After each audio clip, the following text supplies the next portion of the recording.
નમસ્કાર મિત્રો. તો લાસ્ટ ટાઈમ આપણે જોયું એ રીતે સંબંધના સ્વાધ્યાયના દાખલા આપણે જોઈશું. તો આપણી પાસે સંબંધ માટે અહીંયા સ્વવાચક સંબંધ, સંમિત સંબંધ અને પારંપરિક સંબંધને ચેક કરવા માટેનો એક સમ છે. કોઈ ચોક્કસ સમયે કોઈ એક નગરમાં વસતા મનુષ્યનો ગણ એ પરનો સંબંધ જે છે આ xy, x અને y એક જ સાથે કામ કરે છે. મિત્રો અહીંયા આપણે જોઈશું ગણતરી. મારી ગણતરીની ક્રિયા માર્ક્સ આપણે અહીંયાથી આપણે લઈ શકીએ છીએ. મિત્રો તો ગણતરી આપણે લખીએ છીએ કે ધારો કે એ કોઈ ચોક્કસ સમયે એક શહેરમાં વસતા મનુષ્યનો ગણ પરનો સંબંધ r equal to xy, x અને y એક જ સ્થળે કામ કરે છે. તો જોઈશું મિત્રો, આપણે પ્રથમ આપણે ચેક કરવાનું છે સ્વવાચકતા માટે. મિત્રો, સ્વવાચકતા સંબંધને સાબિત કરવા માટે આપણે જાણીએ છીએ કે x વચ્ચેની પોતાની વચ્ચેની વાત કરવાની હોય છે. તો જોઈશું કે પ્રત્યેક x belongs to capital A માટે અહીં x સંબંધ x પ્રત્યેક small x belongs to capital A. આપણે અહીંયા જોઈએ છે મિત્રો કે x belongs to A એટલે કે A માંથી કોઈ પણ એક સભ્ય રહે છે અને એના વિશે સંબંધની વાત કરીએ. x સંબંધ x belongs to A. જો A લઈશું તો મતલબ કે x belongs to S. every small x belongs to capital A. મતલબ કે x એ સભ્ય થશે કોનો? સંબંધનો. બરાબર? સંબંધ એટલે કે S otherwise R. તો x એ સંબંધનો સભ્ય જો હોય તો આપણે શું કહીશું કે અહીંયા xy એ સંબંધનો સભ્ય છે અને એના કારણે આપણે આ સંબંધ લખી શકીએ. તો એ જ આપણે અહીંયા x માટે શું લખીશું? x અને x એક જ સ્થળે કામ કરે છે. તો x અને x એક જ સ્થળે કામ કરે છે. હવે મિત્રો આપણે જોઈશું કે x અને x એટલે પોતાની વચ્ચેની જ વાત કરીએ છીએ. તો આપણે કહી શકીએ x બીજો કશો નહીં, x અને x એટલે કે એક જ વ્યક્તિ છે.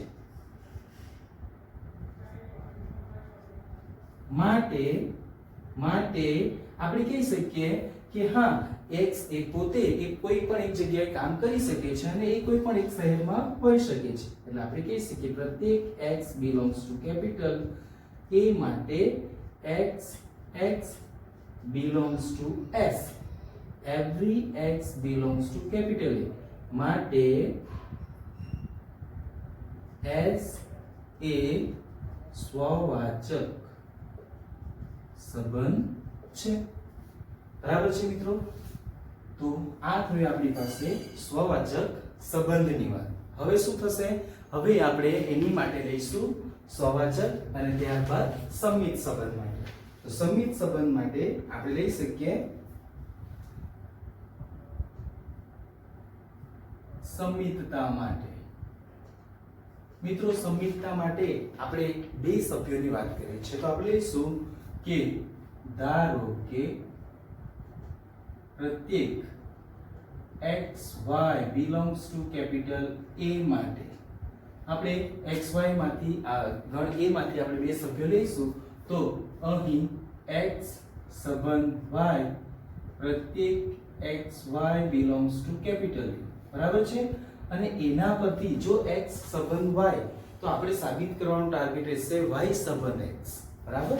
દરેક જણા આપણે વ્યાખ્યા જો બરાબર ધ્યાન આપણે લઈશું તો આપણે એ ચોક્કસ સાબિતી માટે આપણને સહેલું પડશે. તો x રિલેશન્સ y, x સંબંધ y, તો આપણે એને લખવું હોય તો xy belongs to S. પ્રત્યેક xy belongs to capital A. પણ એ સંબંધ જો આપણી પાસે જોઈએ કે સભ્ય એ સંબંધનો હોય તો આપણે શું લખી શકીએ કે x y એક જ સ્થળે x અને y એક જ સ્થળે કામ કરે છે. આ રીતે લખી શકીએ x અને y એક જ સ્થળે કામ કરે છે. કેમ? xy એ સંબંધનો સભ્ય છે એ માટે. તો એના જ પરથી મારે લખવું હોય તો x અને y એક જ સ્થળે કામ કરે તો y અને x પણ આપણે લખી શકીએ y અને x એક જ સ્થળે કામ કરે છે. આપણે આ રીતે પણ લખી શકાય. જો એવું હોય તો મેં xy belongs to s પરથી x અને y લખું છું, તો yx પરથી મેં સંબંધનો સભ્ય yx belongs to s, every xy belongs to capital A આ રીતે લખી શકાય. અને જો લખી શકાતું હોય તો મેં લખી શકું અહીંયા y રિલેશન્સ સંબંધ x, every xy belongs to capital A આ રીતે લખી શકાય. તો આમ x y belongs to capital A માટે x સંબંધ y, તો મેં સાબિત કર્યું છે y સંબંધ x, every xy belongs to capital A. જો આ નિયમનું પાલન થયું હોય તો આપણે કહી શકીએ એસ એ સંમિત સંબંધ છે. પારંપરિકતા માટે હવે આપણે પારંપરિકતા સંબંધ માટે લઈશું. મિત્રો, પારંપરિક સંબંધ માટે આપણે દરેક જણ જાય છે કે ધારો કે ત્રણ સભ્યોની વાત કરીએ છીએ. x y z belongs to capital A માટે x સંબંધ y અને y સંબંધ z આપેલ છે. બરાબર છે મિત્રો. પારંપરિકતા સંબંધ માટે x સંબંધ y, y સંબંધ z, therefore x સંબંધ z ને આપણે સાબિત કરવાનું છે. તો જોઈશું. તો એના પરથી x સંબંધ y, that means xy belongs to s અને yz belongs to s આપણે આ રીતે લખી શકીએ. જો xy belongs to s હોય તો x અને y એક જ સ્થળે કામ કરે છે આ રીતે લખી શકાય. અને બીજું આપણી પાસે કહે છે કે અને y અને z એક જ સ્થળે કામ કરે છે આ રીતે આપણે લખી શકીએ. હવે જો આપણે જોઈશું બંને વચ્ચેનો અને અહીંયા જોઈશું તો આપણે એ બંને સેન્ટેન્સને આપણે જો સાથે રાખવું હોય તો કોમન છે શું? આ કોમન છે, આ બંનેમાં સરખું છે. તો બાકીનું x અને y કૌંસમાં અને y અને z એક જ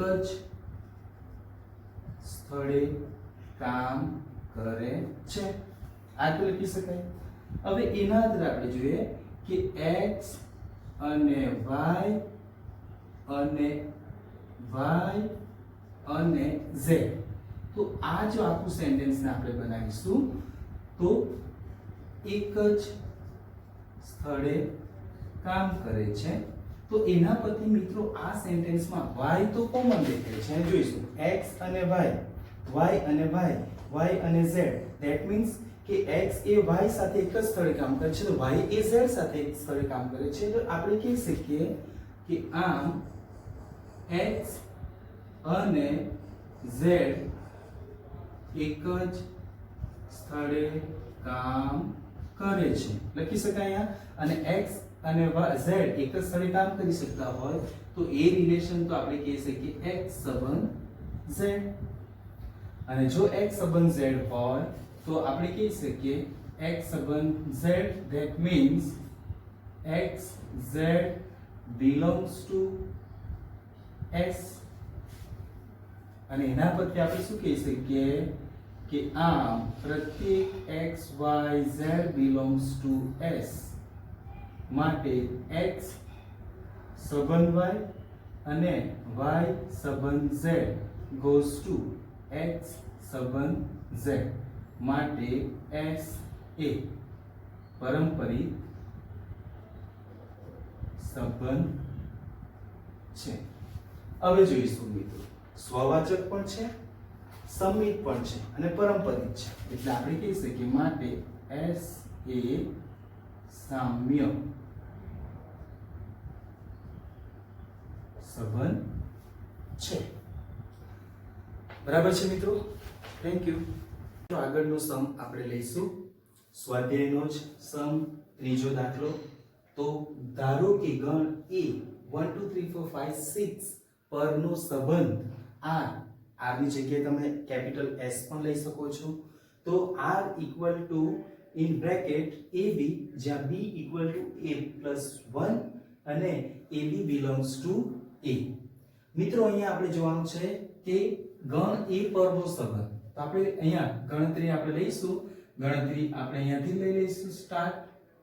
કે ધારો કે ગણ A આ છે, પરનો સંબંધ આપણે આ છે, અને એના પરથી આગળ લઈશું કે અહીં હવે મારી પાસે સંબંધના સભ્યો કયા કયા હશે, એટલે કે r ના સભ્યો કયા કયા હશે.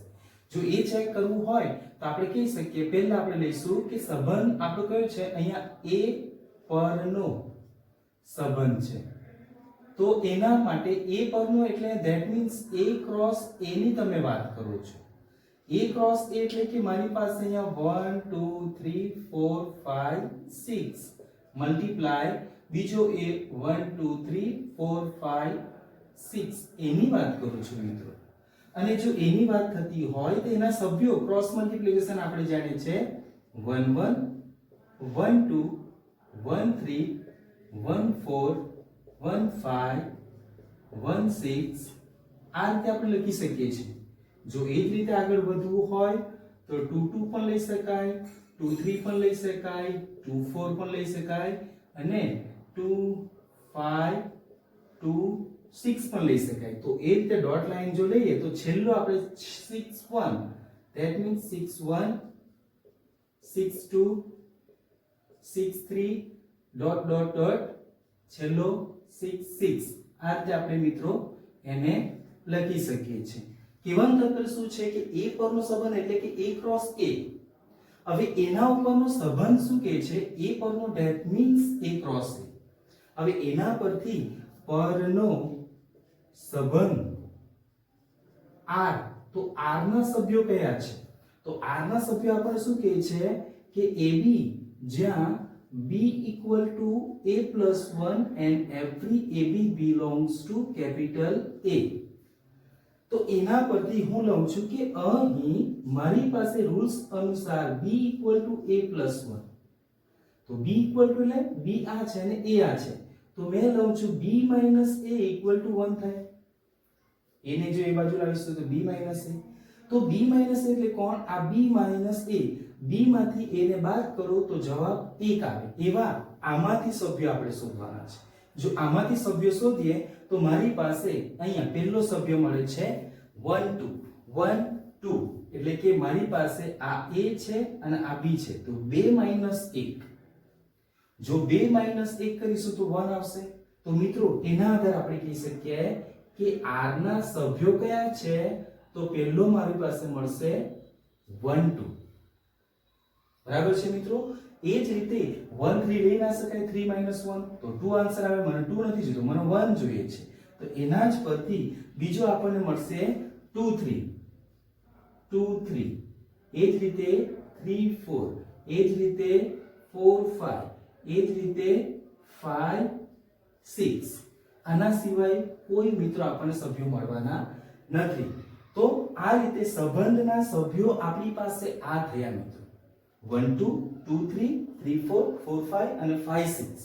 પણ આ જે છે એ સંબંધના સભ્યો થયા. પણ મારે શું ચેક કરવાનું છે, એ રિલેશન્સ નહીં, મારે તો સ્વવાચક, સંમિત અને પારંપરિકતાને આપણે સાબિત કરવાના છે મિત્રો. તો જોઈશું સ્વવાચકતા માટે. મિત્રો સ્વવાચકતા માટે પોતાની વિશે વાત કરીએ છીએ તો ધારો કે પ્રત્યેક small x belongs to capital A માટે x સંબંધ x, every x belongs to capital A. ને એના જ પરથી આપણે લખી શકીએ xx belongs to capital S, every x belongs to capital A. મિત્રો એના આધારે આપણે જોઈએ તો મારી પાસે જો xx belongs to સંબંધનો જે સભ્ય હોય તો રૂલ્સ અનુસાર આપણે લખવું પડે કે સંબંધનો સભ્ય AB belongs to R. AB જો સંબંધનો સભ્ય હોય તો B equal to A plus 1. તો तो मैं લખીશ x equal to x plus 1, b equal to x a plus 1 and every x belongs to capital A. જો એના જ આધારે આપણે જોઈએ તો મિત્રો x ને બાજુ લઈશું તો x equal to 1 થાય, every x belongs to capital A અને એના પરથી x minus x that means 0 equal to 1 અને every x belongs to A. મિત્રો 0 એટલે equal to 1 આપણે કદી સ્વીકારતા નથી. તો મેથ્સના નિયમ અનુસાર આ જે વિધાન જે છે જે શક્ય નથી. શક્ય નથી કોણ? 0 not equal to 1 એ શક્ય નથી. એના આ જો નથી તો પછી આપણી પાસે આ રિલેશન્સ પણ, તો માટે x does not belongs to S. Every x belongs to capital A. જો x does not belongs to capital S હોય તો આપણે કહી શકીએ S એ સ્વવાચકતા નથી. મિત્રો સ્વવાચક સંબંધ આપણી પાસે કે રહેશે નહીં, કારણ કે મારી પાસે આના કારણે અને એમ પણ મિત્રો આ સંબંધના સભ્યોમાં પણ તમે જોવા જશો તો મારી પાસે અહીંયા x એટલે કે સરખા સભ્યો, તો એવા 1 1 જે છે એ 1 1 આપણને સંબંધમાં મળતા નથી. તમે જોઈ શકો છો કે 1 1 અહીંયા છે નહીં, 2 2 અહીંયા છે નહીં, 3 3 અહીંયા છે નહીં, 4 4 અહીંયા છે નહીં, 5 5 એટલે કે સ્વવાચક સંબંધના સભ્યો આમાં નથી. એટલે આપણે કહી શકીએ કે આ સંબંધ જે છે સ્વવાચક નથી. તો આ રીતે આપણે મિત્રો એને બતાવી શકીએ છીએ. ત્યારબાદ આપણે જોઈશું સંમિતતા માટે.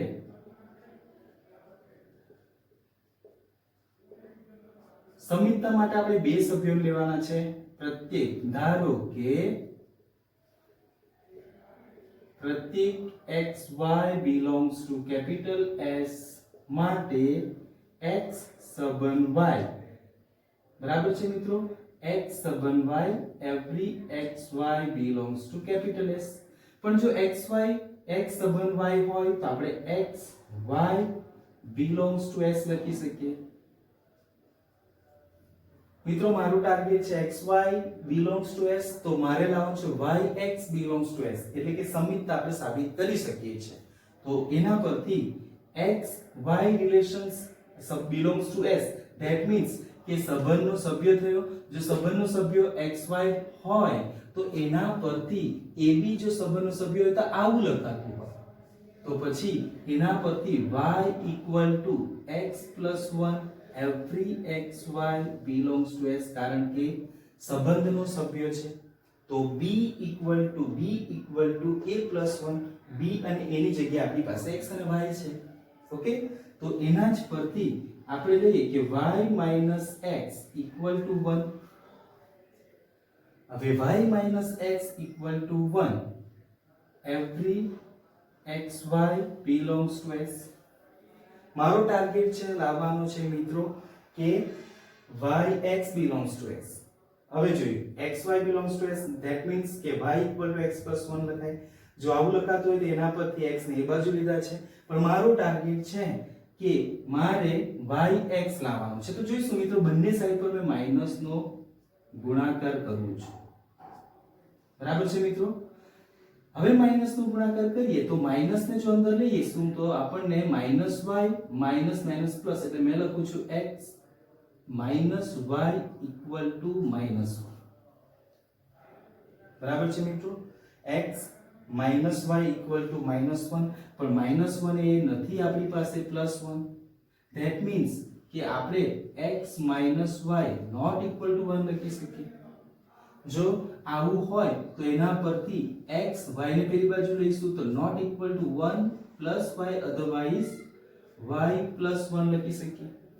not equal to y plus 1. જો એવું હોય તો આપણે અહીંયા જોઈશું કે જો તમે xy belongs to S લખ્યું તો એના પર તમે y equal to x plus 1 લખો. y equal to x plus 1 લખો છો. તો એના જ પરથી મારે એવું લખવું હોય તો મેં લખી શકું અહીંયા કે મારી પાસે y equal to, તો મેં લખી શકું અહીંયા y that means y. તો અહીંયા આપણે લખી શકીએ y x does not belongs to S.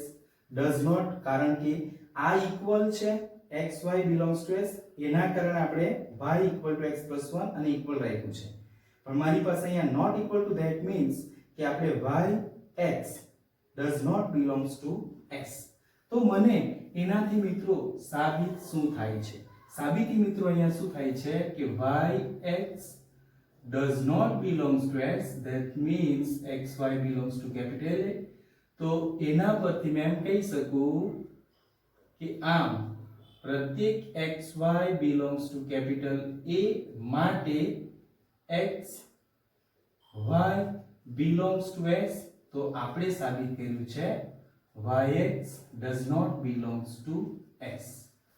આપણે લીધું છે મિત્રો xy belongs to s, તો આપણે સાબિત કર્યું છે yx does not belongs to s. થતું નથી. that means આપણે કહી શકીએ x s એ સમિત સંબંધ નથી, સમિતતા નથી, અધરવાઇઝ સમિત સંબંધ નથી. તો આ રીતે મિત્રો આ થયું. અને લાસ્ટ આપણી પાસે પારંપરિકતા માટે આપણે ચેક કરવાનું છે. પારંપરિકતા માટે આપણે ત્રણ સભ્યો લઈએ છે, લઈશું. ધારો કે x y z belongs to capital A માટે બે સંબંધ લેવાના છે, x સંબંધ y અને y સંબંધ z માટે. x સંબંધ y અને y સંબંધ z, every x y z belongs to capital A. આ સંબંધ લેવાના છે. x સંબંધ y અને y સંબંધ z મારો ટાર્ગેટ છે સાબિત કરવાનો x સંબંધ z. બરાબર છે મિત્રો? હવે જોઈએ, ચાલો x સંબંધ y, that means આપણે લખી શકીએ xy belongs to s અને yz belongs to s. પ્રત્યેક xyz belongs to capital A. હવે મિત્રો જોઈશું કે જો મારી પાસે AB એ R નો સભ્ય હોય, સંબંધનો સભ્ય હોય, તો તમે લખી શકો B equal to A plus 1, એટલે કે B equal to A plus 1. that means કે એના પરથી y equal to x plus 1 લખાય અને આના પરથી z equal to y plus 1 લખાય. લખી શકાય મિત્રો? એના પરથી જો આગળ વધીશું તો y x ની બાજુ લઈશું તો -x equal to 1 થશે અને એ બાજુ આપણે જઈશું તો z - y equal to 1 થશે. તો સમીકરણ નંબર 1 અને સમીકરણ નંબર 2, તો સમીકરણ 1 + 2 ક્રિયા લેતા જો સમીકરણ 1 અને 2 નો સરવાળો કરીશું તો શું થશે મિત્રો? y - x વત્તા એટલે કે ડાબી બાજુનો સરવાળો z - y equal to જમણી બાજુનો સરવાળો 1 + 1 મિત્રો. એના પરથી શું થશે? તો મિત્રો અહીંયા જોઈ શકીએ છે y અને y કેન્સલ થાય છે અને કેન્સલ થવાના કારણે આપણે લખી શકીએ છે કે z - x equal to 1 + 1. મિત્રો 1 + 1 નો અર્થ થાય છે 2, not equal to 1. બરાબર? અને જો એવું હોય તો z - x not equal to 1 લખી શકાય. z - x not equal to 1 લખી શકાય. જો not equal to 1 લખી શકાતું હોય તો z equal to -x ને પેલી બાજુ લઈશું તો x plus 1 લખીએ. પરંતુ not equal to છે, that means કે અહીંયા પણ not equal to લેવું પડશે. હવે z not equal to x plus 1 મતલબ કે આ કંઈક મેં સાંભળ્યું છે. એ ક્યારે લખાશે કે જ્યારે મારી પાસે x z does not belongs to s હશે તો લખાશે. જો આવું લખાતું હોય તો આમ આપણે શું લીધું છે કે x y z belongs to capital A માટે આપણે લીધું છે x y belongs to s, y z belongs to s અને એના પરથી આપણે શું લઈને આવ્યા છે x z does not belongs to s. તો મિત્રો મારે અહીંયા એ જ સંબંધને ચેક કરવાનું હતું કે x relations y, y relations z. તો x અને z વચ્ચેનો સંબંધ શું છે? તો મારી પાસે પરંપરિકતા માટે શું હોય છે કે મારે xz belongs to s લાવવાનું હોય છે, પણ આવતું નથી, માટે આપણે કહી શકીએ s એ પારંપરિક સંબંધ નથી. હવે મિત્રો આપણે જાણીએ છીએ કે સ્વવાચક, સમિત અને પરંપરિતા ત્રણેયમાંથી સંબંધ ના હોય તો પછી એનો અર્થ જ નથી કે આપણે સામ્ય સંબંધને શું કહી શકીએ. તો આપણી પાસે અહીંયા મળી રહે છે કે સામ્ય સંબંધ નથી. બરાબર છે મિત્રો. એટલે આ રીતના દાખલા આપણે ઘણા ઇમ્પોર્ટન્ટ છે. પ્રેક્ટિસ કરશો તો ચોક્કસ તમે દાખલા સમજી શકશો. બરાબર છે મિત્રો. તો આજનો આ દાખલો અહીં સમાપ્ત થાય છે. Thank you.